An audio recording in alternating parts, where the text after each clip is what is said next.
자, 여러분 이제 수학과제 연구 마지막 설명을 하도록 하겠습니다. 여러분들 이제 주제도 정하셨고요. 선행 연구도 어느 정도 하셨을 거예요. 그리고 연구 방법에 대해서도 정했고, 이제 어떻게 연구를 할 건지 계획들을 좀 세우셨을 겁니다. 이제 그 계획에 맞춰서 여러분들이 연구 수행을 하시고요. 내용을 정리해서 보고서를 작성하시면 됩니다. 이제 그렇게 하시면 되지만, 그래도 여러분들이 좀 주의해야 될 부분과 몇 가지 팁을 알려드리고자 이제 영상을 찍게 되었습니다. 자, 일단 여러분들은 이제 연구자로서 첫 발을 내딛게 되는데 주의해야 될 부분이 있습니다. 운동하는 선수들에게 우리가 정정당당하게 플레이를 요구합니다. 만약에 정정당당하지 않는 플레이를 하게 되면 되게 많은 비난을 받게 되죠. 스포츠맨십을 요구하는데 연구자들도 마찬가지예요. 네, 연구자들도 스포츠맨십이 필요합니다. 그런 게 이제 윤리의식인데요. 표절입니다. 표절을 하시면 안 된다는 겁니다. 자, 첫 번째 표절이 뭐냐면 타인의 연구 성과를 자신의 연구 성과인 것처럼 발표해서는 절대로 안 됩니다. 여러분들 지금 연구를 해보셔서 아시겠지만 이 과정이 쉬운 과정이 아니에요. 정말 길고 지루한 싸움이 될 수 있는데 한번 생각을 해보세요. 누군가가 여러분들이 연구한 거를 그냥 자기가 쏙 갖고 가서 마치 자기가 연구한 것처럼 발표하거나 뭐 상을 받거나 이러면 상당히 기분이 안 좋을 거예요. 마찬가지로 다른 사람의 연구를 가져오신다는 행동은 절대로 해서는 안 됩니다. 그리고 2번 같은 경우는 자기 표절이라고 하는데요. 예전에 혹시 연구한 자료들이 있는데 그 연구를 그대로 가지고 와서 발표하는 거는 안 됩니다. 혹시 뭐 초등학교 때 뭐 비슷한 이런 연구 수행을 하셨는데 뭐 이번에 시간이 없다고 그걸 그대로 제출을 한다 하시면 안 된다는 말씀입니다. 그리고 세 번째, 타인의 연구 결과를 활용할 경우 이 부분도 얘기를 했었는데요. 여러 가지 선행 연구들을 한 걸 가지고 올 수는 있습니다. 하지만 이걸 그대로 가지고 오면 표절이 되고요. 여기에 여러분들의 아이디어를 덧입혀 가지고 더 확장을 해서 계속 연구가 발전될 수 있도록 나가셔야 됩니다. 만약에 타인의 연구 결과를 이렇게 가져왔을 때는 정확하게 인용 표시랑 출처를 해 주셔야 됩니다. 출처를 표시해 주셔야 됩니다. 그리고 이 부분은 이제 표절은 아닌데요. 여러분들이 최종적으로 내리는 연구 결과를 여러분들 좀 주장하고 싶은 거에 맞춰서 은폐하거나 축소하거나 과장해서는 안 됩니다. 자, 그리고 최종 연구 결과에 대해서 여러분들이 책임을 질 수 있는 그런 자세들을 갖추고 있어야 됩니다. 자, 여러분들에게 표절을 좀 검사할 수 있는 그런 사이트를 좀 소개하도록 하겠습니다. 이 사이트는 네, 카피킬러라는 사이트입니다. 네, 카피킬러라는 사이트여서 대학원 형들, 오빠들이 많이 사용하는 그런 사이트가 되는데요. 네, www.copykiller.com이에요. 자, 간단하게 회원가입을 해 주셔야 돼요. 회원가입은 이제 메일로 되어 있는데요. 간단하게 하면 로그인을 하실 수 있어요. 로그인을 해야 쓰실 수 있고요. 네, 이용 방법을 좀 보면서 여러분들이 뭐 레포트를 나중에 제출한다거나 자기소개서 쓰실 거잖아요. 이런 거를 반드시 표절 검사를 좀 해보셔야 되고요. 회원 가입 로그인. 자, 방법은 문서 업로드를 하면 된다. 근데 주의사항이 하루에 3건만 무료 검사가 가능하대요. 그리고 업로드하는 문서 크기가 1MB로 상당히 작습니다. 이 부분이 조금 문제예요. 네, 그래서 선생님 추천해주는 방법은 한글로 작업을 하실 텐데 한글로 작업한 용량이 상당히 클 거예요. 아마 사진도 찍어서 좀 넣고 이럴 텐데 그거를 PDF로 변환한 다음에 문서 업로드를 시켜주시면 아마 가능할 거예요. 그리고 뭐 표절 검사 여러 가지 자료들하고 표절 검사가 되고요. 한 1분, 2분 내로 검사 결과를 확인할 수가 있습니다. 자, 그럼 한번 보여드릴게요. 문서 업로드에 들어가셔가지고 이제 뭐 여기에 체크하셔야 되는 거 체크하시면 됩니다. 이런 것들 있어요. 네. 그리고 표절 기준을 설정할 수가 있습니다. 너무 표절률이 높게 나올 것 같으면 얘를 조금 늘려서 하시면 되고요. 자, 뭐 어렵지 않습니다. 파일 첨부하시면 돼요. 아까 말씀드렸듯이 1MB 이상은 안 올라가기 때문에 PDF 파일을 하나 올려 볼게요.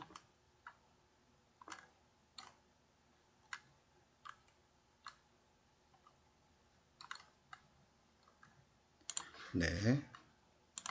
이런 식으로 해서 표절 검사를 누르면 표절 검사가 됩니다. 네.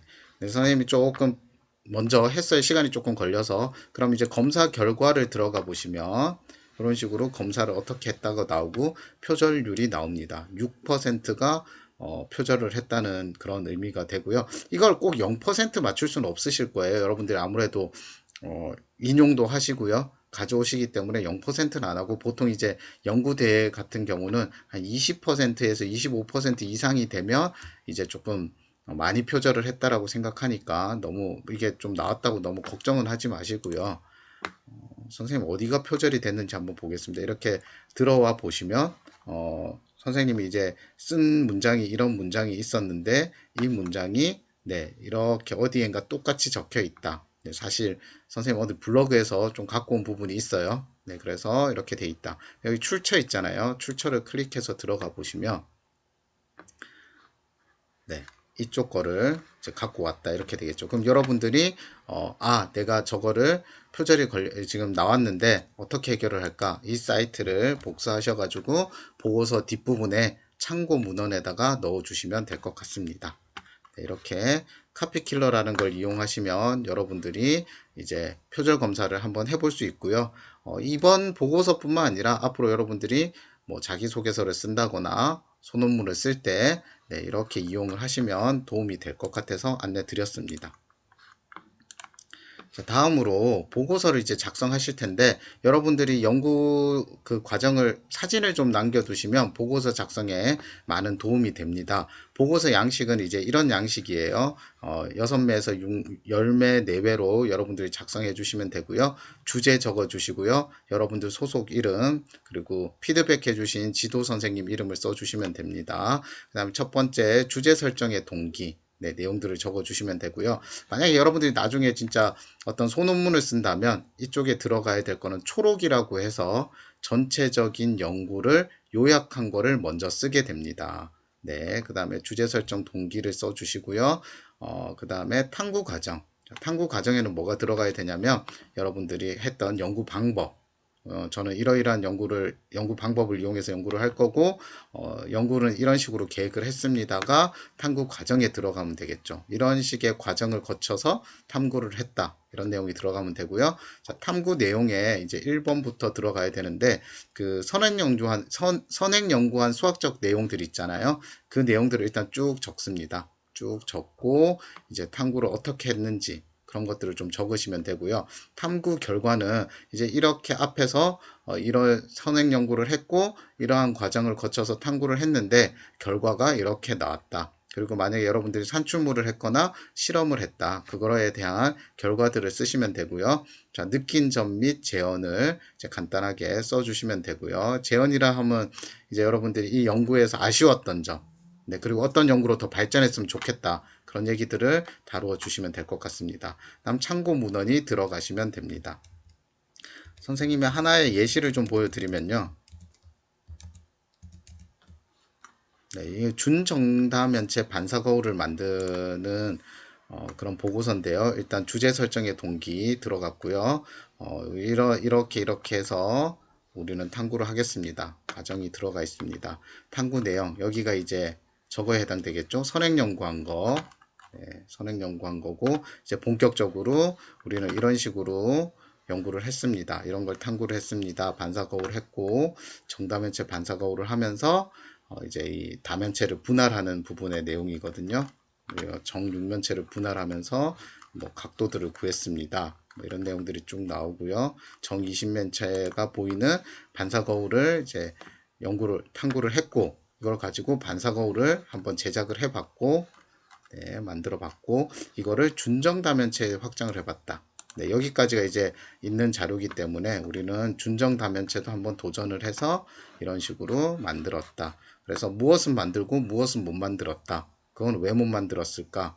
네, 더 만들어 보고 싶다. 이런 내용들이 느낀 점과 제언에 들어가 있습니다. 이런 식으로 여러분들이 좀 구성을 하시면 되는데 조금 힘들 수도 있어요. 처음 하는 연구기 때문에 너무 어려워 마시고요. 본인이 스스로 도전했다는 게 중요합니다. 자, 그리고 마지막으로 참고문헌 작성하는 방법에 대해서 좀 말씀을 드릴 텐데요. 얘가 조금 어려울 수도 있는데 일단 여러분들은 사용한 참고한 문헌이나 사이트가 있으면 어떤 형식이 되었든 그 참고 문헌에다 적어만 주세요. 그런데 이제 형식적으로 이런 식으로 써 주시기는 하셔야 돼요. 만약에 책 같은 걸 했으면 저자명하고 출판 연도, 콤마, 그게 몇 판 되었는지, 콤마, 출판사, 이렇게 적어 주셔야 되고요. 학술지나 논문을 했으면 저자명을 제일 먼저 써주고, 출판 연도, 논문 제목, 혹은 학술지명, 그다음에 권호수, 그다음에 논문을 전부 다 한 게 아니고 일부 페이지를 했을 거예요. 그 페이지를 적어 주시면 되고요. 보통 이제 이 이름이 먼저 들어가고, 그다음에 그 어디에 있느냐, 어디 그 출판사나 학술지 명이 들어가면 됩니다. 학위 논문도 마찬가지고요. 보고서도 비슷하고, 이제 신문 기사도 누가 썼느냐, 발행일이 언제냐, 그다음 신문 이름은 어디냐, 페이지는 몇 쪽이냐. 그러니까 인터넷 자료 많이 쓰실 텐데요. 네, 작성자가 누구냐, 언제 글을 올렸느냐, 그다음에 제목은 무엇이냐, 여러분들이 검색은 언제 했느냐, 다음에 URL을 넣어주는 게 이제 어떤 형식적인 부분입니다. 하지만 여러분들이 일단 이런 식으로 써야 되는구나 내용을 알아두시고요. 실제로 참고 문헌을 쓰실 때는 이렇게 복잡한 내용보다는 이제 어디에서 가져가 왔다는 것만 명료하게 적어 주시면 될 것 같습니다. 자, 이런 것들을 참고하셔가지고 여러분들이 이제 보고서를 작성해 주시면 되고요. 다시 말씀드리지만 연구를 수행할 때 뭐 실패를 하든 뭘 했든 중간중간에 사진을 많이 남겨두세요. 그러면 여러분들이 보고서를 작성할 때 도움이 많이 될 것 같습니다. 자, 그러면 힘내셔가지고 보고서까지 완성하셔서 기한 내 제출 바랍니다.